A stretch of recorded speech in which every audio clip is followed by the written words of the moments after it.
Hey, Crestwood, happy Wednesday to you. Hope you're having a great day, a great week. Hope you are enjoying God's blessings, including the blessing of this wonderful weather.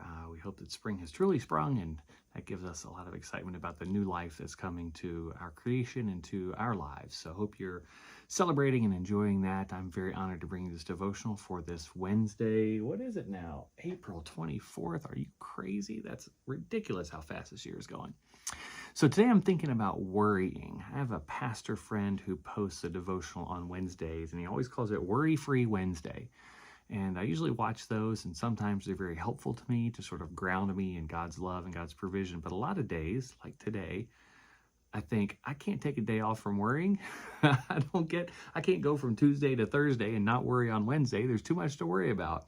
When you look at our lives and all that's going on, there is so much that engenders worry from us. Right now we have a sick chicken. Our 3 chicks are doing great, but Violet, one of our OGs, one of our original chickens, is not doing well. And so here's one more thing to worry about on top of everything else there is to worry about. How can you have a worry-free Wednesday? How can you have a day where you just don't worry about things?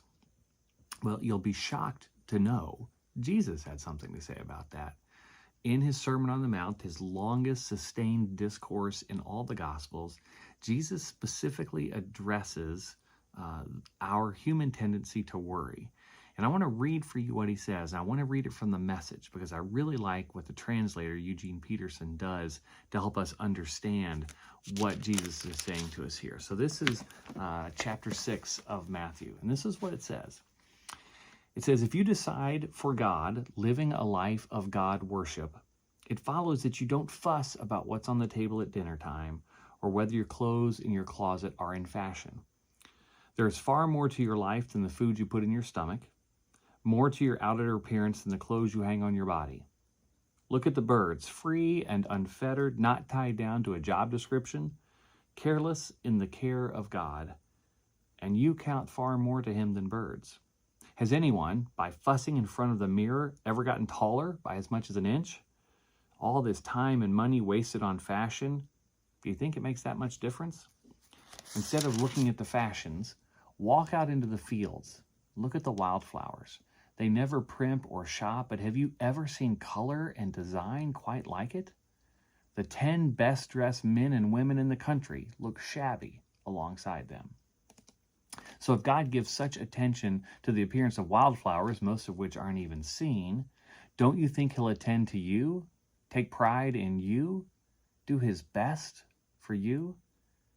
What I'm trying to do here is to get you to relax, to not be so preoccupied with getting so you can respond to God's giving.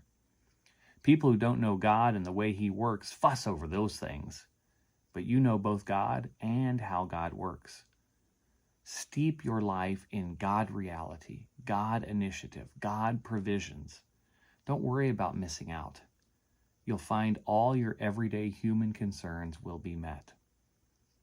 Give your entire attention to God, to what God is doing right now, and don't get worked up about what may or may not happen tomorrow.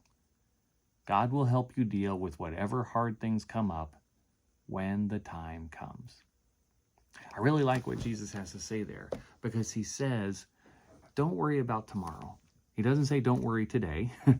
He recognizes that the human nature or the human condition is to worry about things. He's not saying you should never worry. I think he's saying is worry about the things that matter and put your trust in God for the rest. I like that he says, be steep your life in God reality. I like, the image of steep is a tea bag that just sits in hot water, and the longer it's in the hot water, the more the tea dissipates and fills that cup with tea. Are we steeping ourselves in God? Are we letting ourselves sit and rest and let the living water of Christ wash over us and emanate out from us?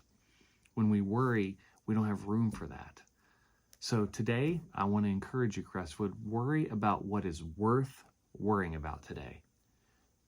And let the rest go. Give the rest to God. God will be there today. God will be with us tomorrow. God will be with us every day to help us when the time comes. Today, simply be present. Maybe we don't focus on what we need to worry about on this Worry-Free Wednesday. Maybe we focus about on the way God is providing for us. in my experience is the more we focus on what God has provided for us and our gratitude for God's provision, the less there is to worry about. God bless you, Crestwood.